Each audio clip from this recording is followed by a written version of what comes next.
Pioneer Grandma here. Today we're going to bake sourdough bread in the kitchen. So today, while we're making bread, I'll talk a little bit about why sourdough. And I'll put the recipe below so you don't have to worry about that part. And near the end of the video, I'll introduce you to a special guest. So, the only ingredients I use are flour. In this case, today I'm going to use just organic, unbleached white wheat flour. Many times I'll add in some soft white wheat that I've ground or various other things. But today, for sake of simplification, that's what I'm going to do. And then I put in, and I measure very accurately, you'll see. I'll put in about a tablespoon of salt. And I'd like to mix that in a little bit. And then everyone does this a little bit differently, but I like to do it the dry ingredients and then the wet ingredients. So I'll put in the water, and that was a cup of water, about 4 cups of flour, a tablespoon of salt, and a cup of water to start with. Depending on how dry the areas in your house or how high the humidity is, conversely, or how dry your flour is, it makes a difference, the proportion of flour to water. And some wheats act differently than others. Soft white wheat, for example, seems to take longer to absorb the water. So you have to treat that just a little bit differently, and don't be in a big hurry to put in extra flour because it seems dry or because it seems wet. So I'm going to put in about 3 cups of sourdough starter. Now, a lot of people use a lot less. There's a lot of schools of thought on that, and I'm going to get into a whole video about sourdough starter later. So suffice it to say, for today, I'm just going to say we need active sourdough starter. And this was lovely and bubbly. It was gorgeous. Well, it's gorgeous in the bowl. And I'm going to stir it in, and then I'll get my hands in there. So why sourdough? First off, you save a lot of money making your own bread. And it's real, simple food. You know just what's in it. The advantage of sourdough starter to leaven your bread as opposed to yeast, it's much healthier. They used it back, oh my goodness, when they were building pyramids, when the Roman legions were marching through colonial America, all over the place, they've used sourdough starter to leaven their breads. It's a much healthier way to get a light loaf of bread than the other ways. It's lower in the glycemic index. The fermentation process makes it more digestible. It lowers the phytates in it, which are anti-nutrients.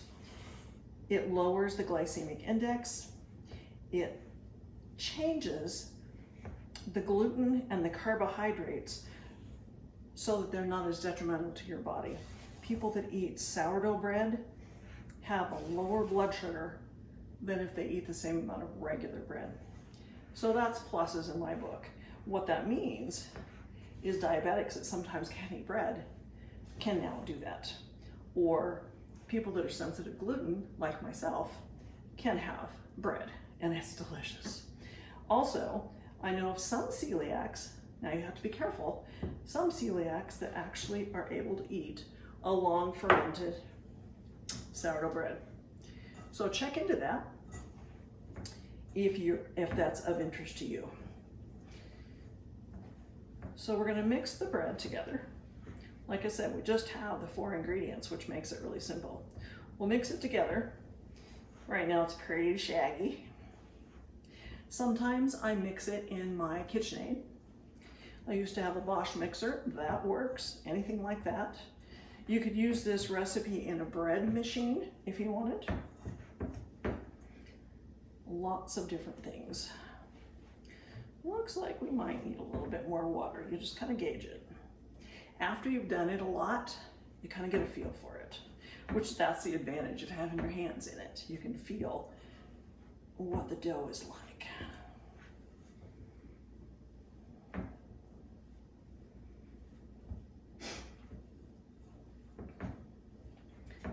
So in case of an emergency,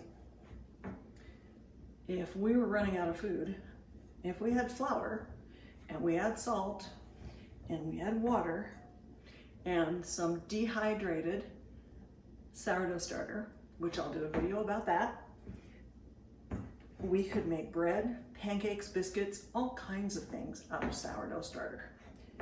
So we would have food for our families and a lot of comfort along the way.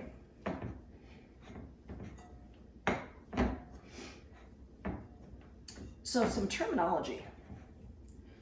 Well, this is looking pretty good actually. That's why you have to be patient to see.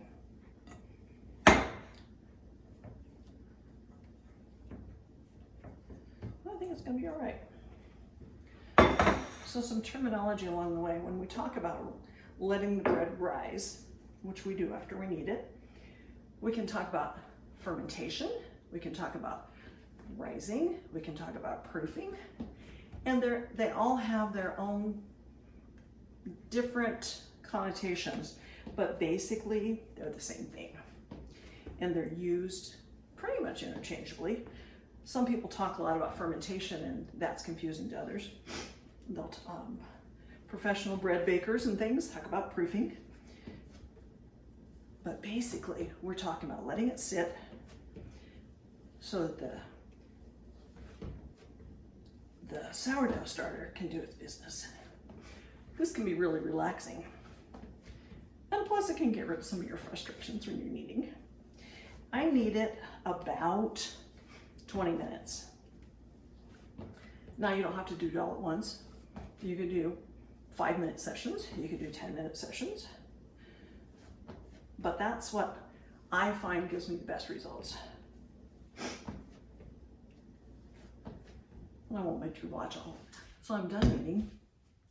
I want to remember to tell you, in case I didn't before, that if you have diabetes or if you're celiac or have some issues like that, make sure you check with your healthcare provider.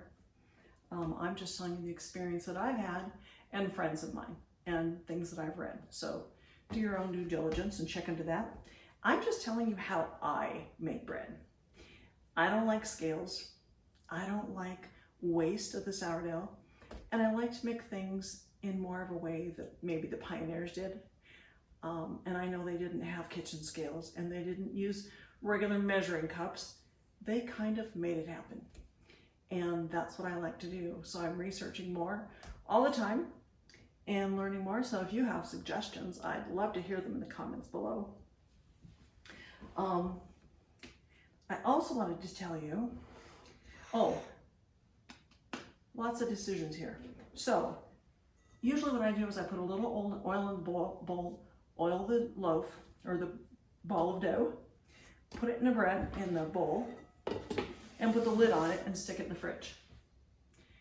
I leave it overnight, and then the next morning, the second rise is when I form it into loaves and let it rise and put it in the oven. Now, you can, at this point, you can go ahead and form it into loaves and let it rise on the counter and then bake it after it's risen. Or you can form it into loaves, cover them with plastic wrap and stick them in the fridge so you can modify when you bake it. Sourdough is very forgiving. You just kind of have to keep an eye on it. So it's the next morning and the bread dough rose really well overnight in the refrigerator. I've had it sitting out for a while so it can warm up a little bit. It makes it easier to work with. So it has deflated a tiny bit because I was messing with it. I'm planning to make one bowl, a round loaf of bread for the Dutch oven. And then I'll make a regular loaf for the bread pan. I buttered the bread pan ahead of time. And you can spray it with all sorts of kitchen sprays and that's all fine, and that's everyone to their own. I like to butter it because I like the flavor. I use one of these little silicone brushes to butter it. I don't get my hands dirty that way. And then I leave it sitting here waiting until the bread comes out of the oven, and then I brush it with butter on the top, and it makes it beautiful. Okay, so let's see. Oh, it feels wonderful. Now I did put a little bit of oil in the bowl to keep it from sticking, but it did have some flour left, so it probably wouldn't have stuck. Anyway, this is lovely, just lovely. And the oil is going to keep it from sticking to the counter, though it rarely sticks to the counter anyway. I think it's good, maybe even aerobic exercise to knead.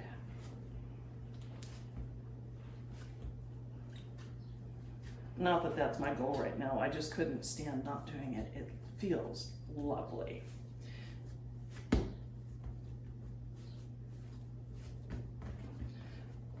Now you can get out a kitchen scale, which I do on occasion, and divide it equally in half.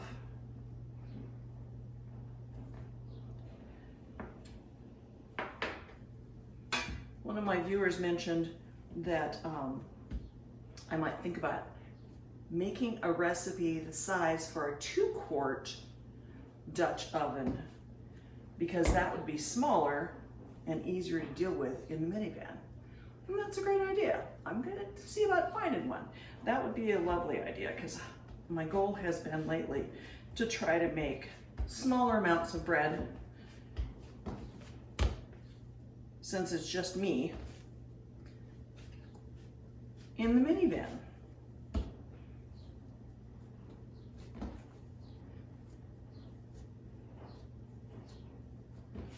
Oh, that feels nice. It feels totally different than it did yesterday right after I finished kneading it. So and everyone uses a different method of forming a loaf. I've been experimenting with several different ways that I hadn't heard of before.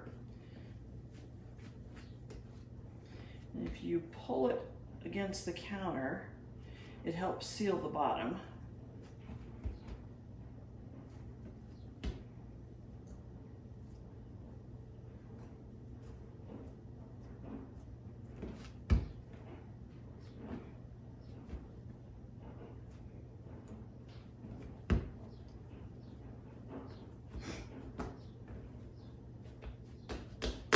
I just like it to look loaf-shaped.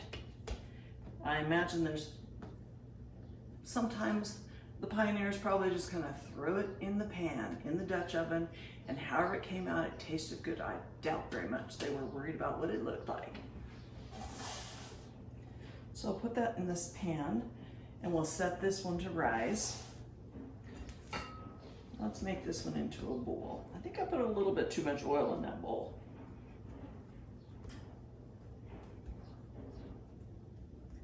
But it's amazing how much the texture changed overnight. Just gather it into the center, trying to not get air bubbles in it. At least that's how I do it. And tuck the edges under.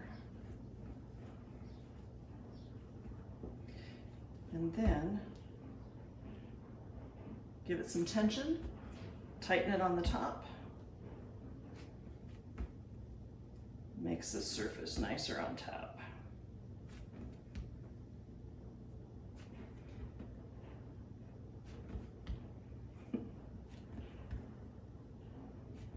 As I said, everyone does it their own way.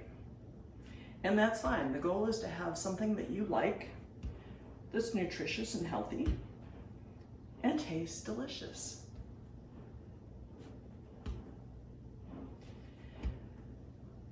The last time I baked this smaller amount of bread in the Dutch oven, it didn't hold its shape. It didn't stay up nice and tall. And I know people use banistons. I generally use loaf pans, but I'm trying to spread out and figure out different ways. So a makeshift banneton, you can use a kitchen bowl, and I floured it, but I watched a video of this guy in Britain. It's called The Gift of Bread. He had some really interesting ideas, and he suggested, I floured the cloth, but he suggested flouring the bread. Now, the concern I have is we're trying to reduce the amount of gluten and putting fresh flour on it that hasn't been fermented and gone through this process. That's kind of concerning to me. But I'll try it and we'll see how it goes. And I put it topside down in there because that's the side that I'm going to tip it out, assuming everything works well. I'm going to tip it out and put it in the Dutch oven. I like to let them rise with a warm, damp cloth over the top. Ready to go in the oven. It smells so good. Slathering on the butter makes it look so pretty. And it also makes the crust softer, which some people like. Ooh. Lovely. So I wanted to tell you about a community online. It's free, and it's called Nomads Down the Road. https://nomadsdowntheroad.com. Check it out. It's to create community. It's for people that are nomads, people that are part-time, full-time, or people that just want to be nomads or enjoy watching that and connecting with people in that community. So check it out. I have a Pioneer Grandma group there, and there's one for various different states. So if you camp in Idaho, for example, or Oregon, or Virginia, there's different states that have a group, and then you can connect with people from that area and go camping with them. So here are the 2 loaves of bread.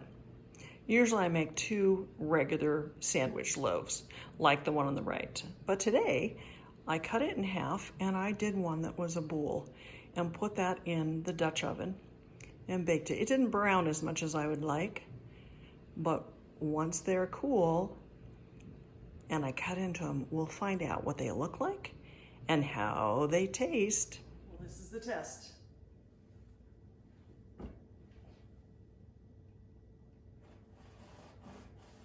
It's not quite cool enough, but I can't wait.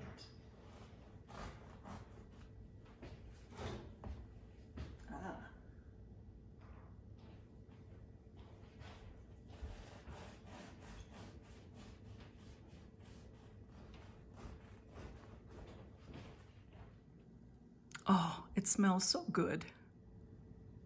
Oh, this turned out better than I expected. It smells amazing. Even though it fell when I put it in the Dutch oven after it was risen so beautifully, it still is higher and lighter than the last time I did bread in the Dutch oven with this particular recipe. So I'm excited to taste it. This is my Chewbacca boy. He's a Havanese. And it looks like he's very happy to meet you. Don't forget to watch for the sourdough starter video that I'll be putting out pretty soon. Keep that in mind. Okay, so this is the piece from this loaf, the one in the bread pan.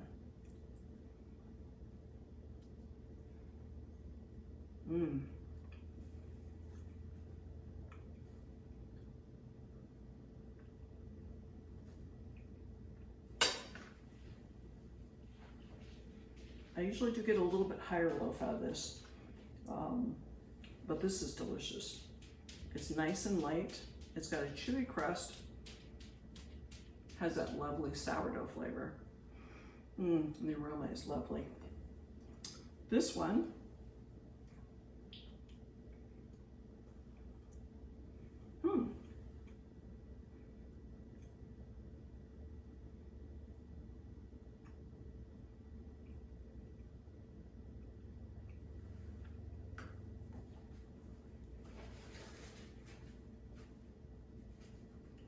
that one's good too. It's not as light, but it has the same great flavor. Of course, it's the same recipe.